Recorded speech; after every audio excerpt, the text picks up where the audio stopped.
1. My old house had a living room and dining music room, with the kitchen in the middle. The way it was set up, you could walk through the living room and around the bar stools and counters. To get to the kitchen, this was the long way, or through the dining room straight to the kitchen. Ever since I was a kid, I would go all the way around to the kitchen, through the living room, because the dining room creeped me out.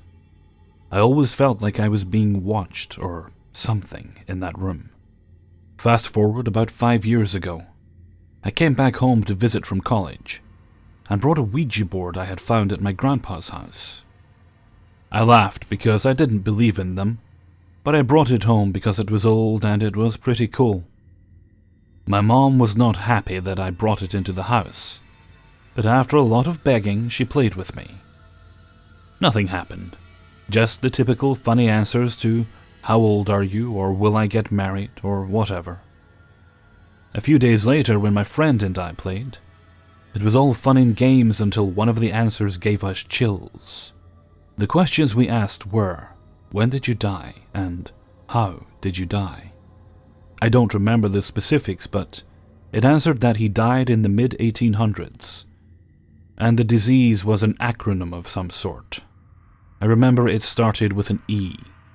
My friend and I had no clue what it meant, and assumed it meant nothing. But for kicks and giggles, we googled the acronym.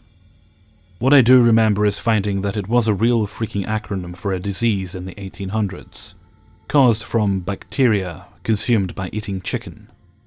I kid you not, neither one of us had ever heard of it. I just texted her, and she doesn't remember the name either. Just that it had to do with chickens. She and I put the Ouija board away after that, but I was fascinated, so I took the Ouija board back to college with me for my roommates and I to mess with it. Back at college, I got a phone call from my mom, who was freaked out. She's a level-headed woman and wouldn't joke around about this. She said every night she wakes up in the middle of the night and the lights are on in the dining room. She lived alone at the time. She asked me if I said goodbye to the spirit when I played with the stupid board. I told her no, and she begged me to come back home the following weekend with the board. I was going to college 4 hours away, but she was sincerely spooked. And I was always homesick, so I came home the next weekend. Back at home, she and I said goodbye to the spirit. That night, I heard voices whispering. I was confused because we lived where we had no neighbors close by. I got up and looked around, but no one was there, so I went back to sleep. I woke up in the morning and the dining room lights were on. I told my mom about the voices, and she told me she had been hearing the whispers at night too. Anyways, my mom then left for work and I was home alone. Even though the room still creeped me out, the dining room has my piano in it, so I sat at the bench, put my headphones in, and started playing piano to one of my favorite songs. I felt like someone was watching me but kept playing. I have one of those traditional mechanical metronomes that you have to unclip and tap to start ticking. And as I was playing, I watched it unclip and start to tick. I ripped my headphones out and noped the fuck out of there. It was eerie listening to the slow tick, tick, tick as I left. I grabbed my keys and spent the afternoon at work with my mom. When we got home, Mom unplugged the lights in the dining room, and we kind of avoided that room altogether. A few months later, my mom moved from our house. She hasn't had anything happen since. 2. I grew up in Northern California for most of my life.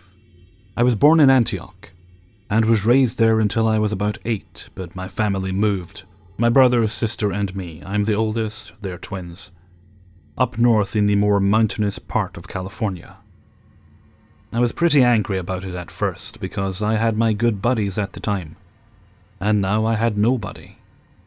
Eventually I did make friends I still have to this day almost 18 years later. When I first moved into the house, I didn't experience much, but when I turned 14 things got kind of strange.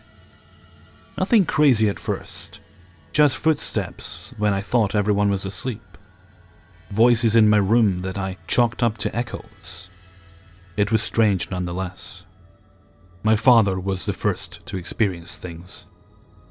At the time, my dad was a heavy drinker and would often pass out in the living room or the downstairs entertainment center. One of these nights, he passed out in the entertainment center and woke up to look upstairs where a woman was standing at the base of the staircase, staring down at him. My father called out to the woman, asking if everything was okay, because he assumed it was my mother. The woman simply turned around and went up the stairs toward all of our bedrooms. My dad got up, went upstairs, and to my mom's and his bedroom, to find my mom tangled in the blankets, fast asleep. He thought maybe the woman was my sister, and when he entered her bedroom and found it empty, remembered she was staying at a friend's house. Everybody kind of shrugged it off as maybe he was dreaming. But it was that same year my whole family was out of the house, at my brother and sister's parent-teacher conference, and I was home alone talking to my friends on MySpace. Maybe Facebook. I don't really remember when that transition happened. And my golden retriever was laying beside me. He woke up and decided to go upstairs, but moments after he left, I heard him yelp, and he ran down the stairs whining, tail between his legs, and pissing the whole way down. I had just assumed that one of our 2 cats had attacked him, so I got out of my computer chair and headed upstairs to take the cat outside, since I knew they bullied him and they were better outside than my dog. I was looking down at the stairs when I climbed them, but when I had about 3 or 4 left, I looked up. The top story of our home was where all of our bedrooms were. My sister's was the room directly in front of the staircase. My brother's to the right, my parents' to the left of my sister's, and mine around the corner parallel with the stairs. When I looked up, my sister's door was cracked open maybe a foot or 2, and I saw in that crack a woman's face. She was really pale from what I could tell, and had her head looking down at the floor. Moments after I noticed her, she looked up and noticed me.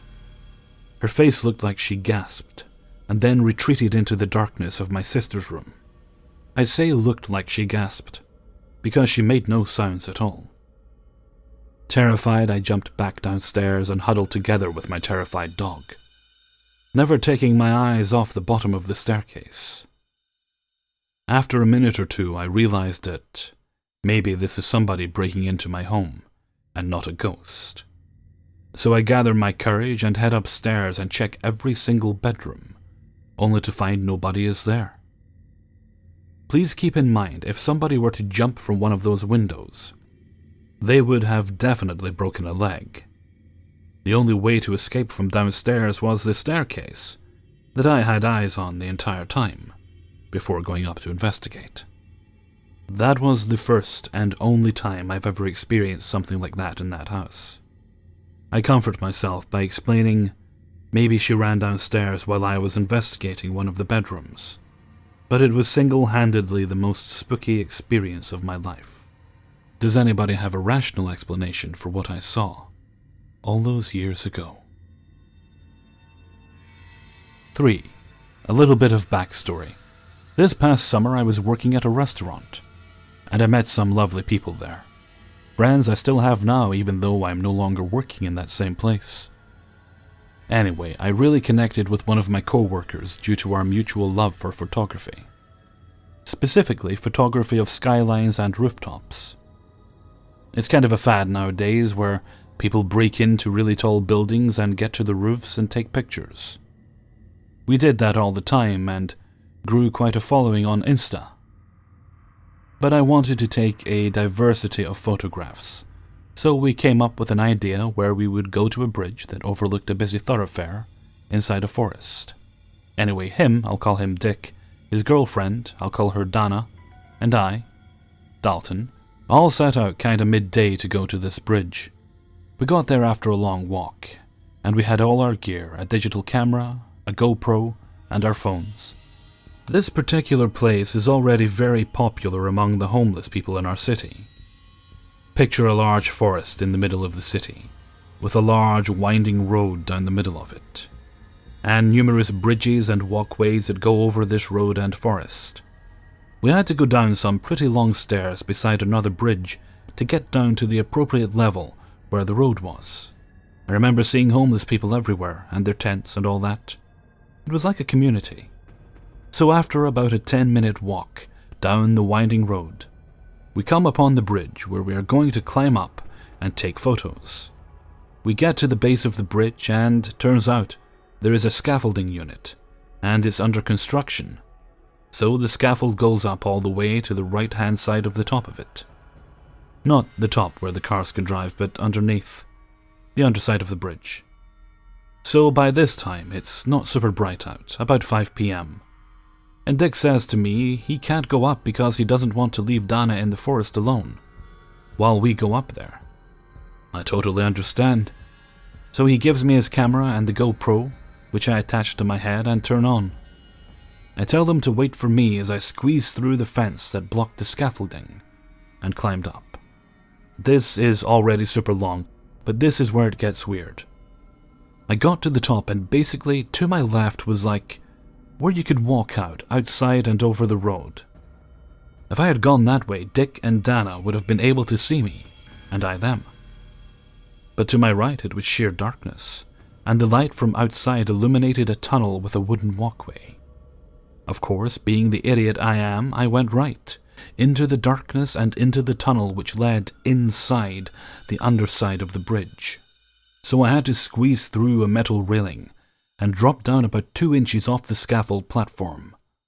Then I walked towards the beginning of the walkway, which had large black construction pipes vertically down the pathway. But I wanted to keep going, so I stood on top of the pipes, about to walk forward into the darkness. And that's when I saw it.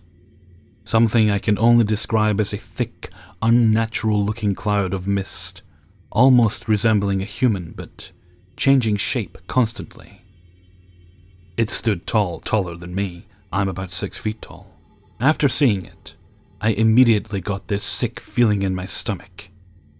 I have always trusted my intuition, and literally every bell in my human anatomy was ringing, telling me to hightail it the fuck out of there. I stayed for what seemed like 10 minutes, but was actually under 10 seconds. It went from standing tall to what looked like crouching, and I moved my head to the side and it seemed to do the same. Then it moved left and right very quickly. Then it flattened, literally went from a tall, misty figure to short, to moving side to side. Now it was in the floor. The feeling in my heart and gut only grew, and I flipped out, turned around and ran as fast as I can, down the scaffolding unit. I actually got all this on the GoPro, but you can't see anything there. All you can see is me stopping to stare at something, saying, "Oh shit," and running so fast, all within 10 seconds. I can't explain it, nor can I understand what I saw. But I actually went back there twice. Once with 2 friends and I found nothing. Just the cavernous, creepy underside of a bridge that looked like it could be a villain's hideout. Then another time with my girlfriend, which was eye-opening because we walked into the underside, didn't experience or see anything similar. But when we were leaving, we went through the forest to reach a main road, and found a huge cemetery literally 100 feet away from the bridge. It really made me think. 4. I have some stories about a weird road that I was wanting other people's opinions on. I haven't found many online sources about this road being haunted, but I'm talking about the Windy Hill Road, known as Murder Hole Road, between Limavady and Coleraine in Northern Ireland. It was infamous for highwaymen, the most notable being Cushy Glenn, who was killed by a cloth merchant he was trying to rob. Anyways, I was over visiting family last summer, and I have a possible experience while on the road, and then family members started telling me their experiences. My story is that after talking about that road, my grandparents said they would drive me to see the statue of Cushy Glenn. As soon as we turned onto the road, I was getting chills. This could of course be due to the fact that I was already creeped out by him, but as far as I can remember, I hadn't been told any paranormal stories at that point. After visiting the statue, we got in the car and my grandpa started telling me his stories, which I will tell after this one. I was saying how it was so strange and was trying to make sense of it when my phone started acting up. My phone was only a few months old and had never done this before. It was switching between apps and then eventually switched off. I try and put this down to just a glitch, but the weird thing was that it didn't switch on until we were out of that road. As soon as we left the road, it worked. Now this could just be a glitch, and I think my grandpa's stories are better. The first one is that he was driving along this road at night. This road is weird during the day, never mind at night. And he had a hymn CD playing. He said that when he was on the road for 3 miles straight, it sounded as if 1,000 demons were screaming, and that once he was off the road it stopped. The second story is that he was driving in the dark again, over a bridge and round a corner. He saw a tall, very thin man, almost 7 feet, wearing a cap and a long jacket disappear under the bridge. Once he drove past that bridge, he got out. My grandpa has no fear. To look for him. And he was nowhere to be seen. My gran and great aunt had secondary stories to tell. One man was driving along at night, in fact, all of these stories were at night, and stopped in a lay-by to have a rest as he was very tired. He might have been a lorry driver, I can't remember. When he woke up, his skin was crawling, and then he felt something scratch the back of his head. The final story is that a man was cycling, this was years and years ago, when something jumped out of the trees and started running alongside him. Of course, this could be an animal, but apparently although it was running on all fours, it was rather humanoid in appearance. My grandpa would never lie about these things, and neither would my gran, so I don't feel as ready to disregard these stories, despite my usual skepticism with anything paranormal. What could these occurrences be caused by? Many people were murdered by highwaymen, and the most infamous one, Cushy Glen, was killed by someone he was trying to rob. 5. The following story contains themes of attempted suicide. When I was younger, 13 or 14, I attempted to take my life at the second floor of my old home. I was a very emotional teenager. Thinking back now, I can't really remember what was the last straw. But that day I decided to take a knife from our kitchen and walked up the stairs. Our second floor was incomplete at the time. Wooden floors but no beds, furniture or electricity. I had used the second floor as sort of a quiet place to go to listen to music, practice my guitar, etc. Long story short, I began to cut through my wrists in typical emo kid fashion. But I ended up crying through it, sobering up, and just sort of walked back down the stairs and kept living. Now the odd part, I never told anyone about it. I love my mother, and telling her at the time would have been devastating to her, especially since after that moment I seemed to be getting better. However, a few months passed, and my mother ran to my room downstairs one afternoon, pale as ever. She seemed frightened and sort of blurted out that she saw a ghost.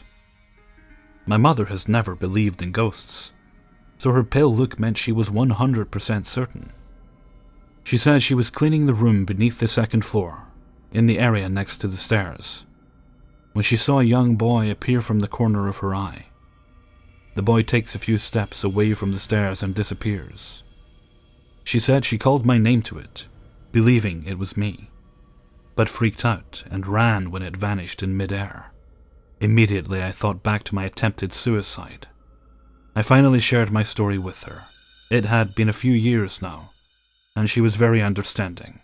She mentioned the spirit had my old look, longer hair, a very sort of depressed walk. It startled me.